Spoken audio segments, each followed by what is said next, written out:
There are strange chapters in history. And then there's the time a pope put a dead man on trial. The accused had been dead for months. His body was dug out of its grave, dressed in papal robes, and placed on a throne.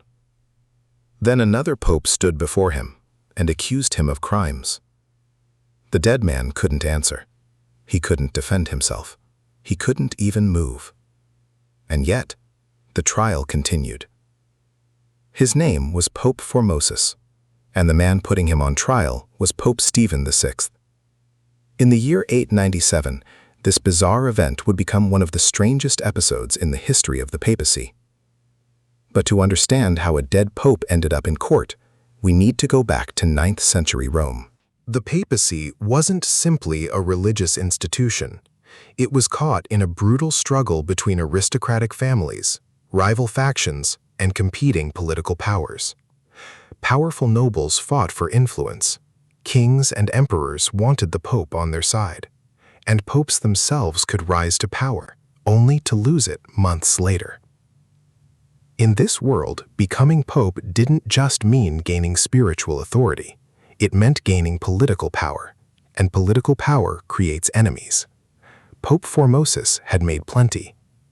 He had spent years building alliances and making political enemies across Italy. Eventually, he became pope. But his enemies didn't disappear. And when Formosus died in 896, they didn't simply forget him. Because soon after his death, Stephen VI became pope. And Stephen belonged to a rival political faction. He wanted Formosus's decisions overturned, his reputation damaged, his authority erased. But there was one problem. Formosus was already dead. There was no living enemy left to confront. So Stephen came up with a solution that sounds almost impossible. He ordered Formosus to be dug up. Several months after Formosus's death, men returned to his tomb. They stood around the sealed grave with torches in their hands. Then the order came. Open it. Stone scraped against stone. The tomb was opened. And inside was the corpse of the former pope. The men pulled Formosus from his grave. But Stephen wasn't finished. The dead pope was dressed once again in papal robes.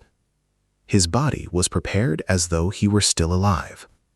Then he was carried into the Basilica of St. John Lateran.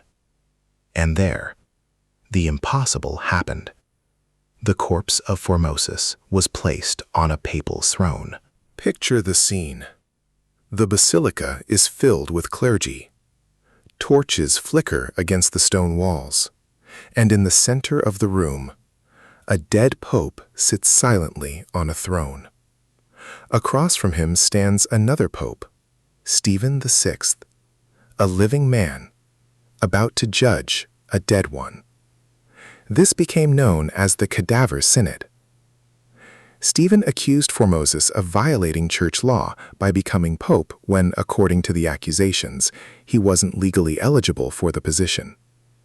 Then Stephen turned toward the corpse and asked, "How do you answer these charges?" Nothing. No response. No movement. Just silence. Because Formosus had been dead for months. So a deacon was reportedly assigned to speak on behalf of the corpse.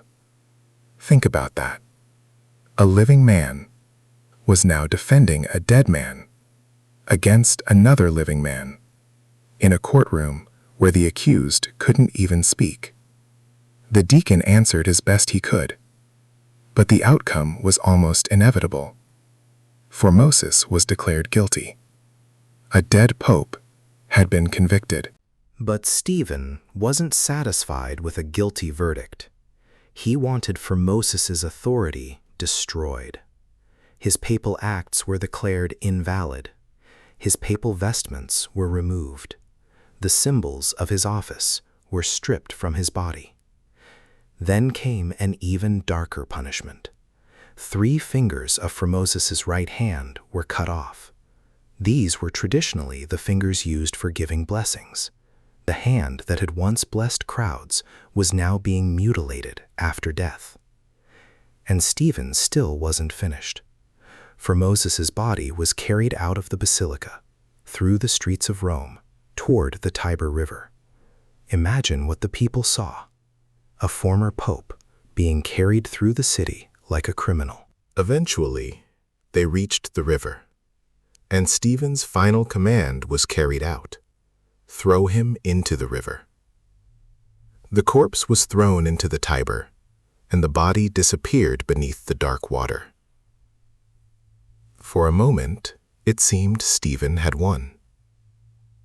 Formosus's reputation had been attacked, his supporters had been humiliated, and his body had been cast away. But political revenge has a habit of creating new enemies. The people of Rome were horrified. Even by the brutal standards of medieval politics, putting a dead pope on trial was extraordinary, and opposition to Stephen began growing. The political factions shifted, his enemies became bolder, and the same political world that had helped Stephen rise to power began turning against him. Soon, Stephen was overthrown. He was imprisoned, and only months after the Cadaver Synod, his reign came to an end. In August 897, Stephen VI was strangled in prison. His papacy had lasted only a few months. But the story wasn't over. After Stephen's downfall, the decisions of the Cadaver Synod began to unravel. Formosus's body was recovered, and this time he was given another burial. The Church gradually reversed the decisions made against him. The trial that had been used to destroy Formosus's reputation was itself condemned. The dead pope had been dragged from his grave, put on trial, declared guilty, and thrown into a river. Now, his enemies were undoing everything. But here's where the story gets more complicated. Was Stephen VI really the worst pope in history? That's difficult to prove. He wasn't necessarily the most murderous pope. He didn't rule for decades. His papacy was simply one of the most chaotic, and the Cadaver Synod became its most unforgettable symbol. Because this story wasn't really about a dead man, it was about power. Formosus was already dead. He couldn't threaten Stephen personally, but his memory could.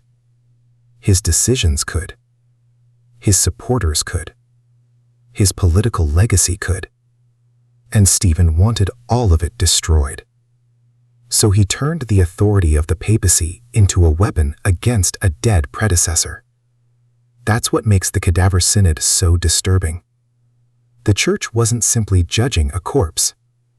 It was showing what could happen when spiritual authority became tangled with political revenge. And Stephen took that struggle to an almost unimaginable extreme. He couldn't defeat Formosus while he was alive, so he put him on trial after death. Think about what actually happened. A man died. His body was buried. Then, months later, another pope ordered his grave opened. The corpse was dressed in papal robes. It was placed on a throne. Charges were read. A deacon defended the dead man. The corpse was found guilty. His robes were removed. His fingers were mutilated. And his body was thrown into a river. All because the people fighting over Rome couldn't agree on who should control the Church. And perhaps that's why Stephen VI is remembered so vividly. Not because he was the most powerful pope, not because he ruled the longest, but because his story shows just how far political hatred can go when the people fighting for power stop seeing their opponents as people and start seeing them as obstacles that must be erased. Stephen couldn't defeat Formosus while he was alive, so he waited until death and put him on trial. And in medieval Rome, apparently, even death wasn't enough to escape politics.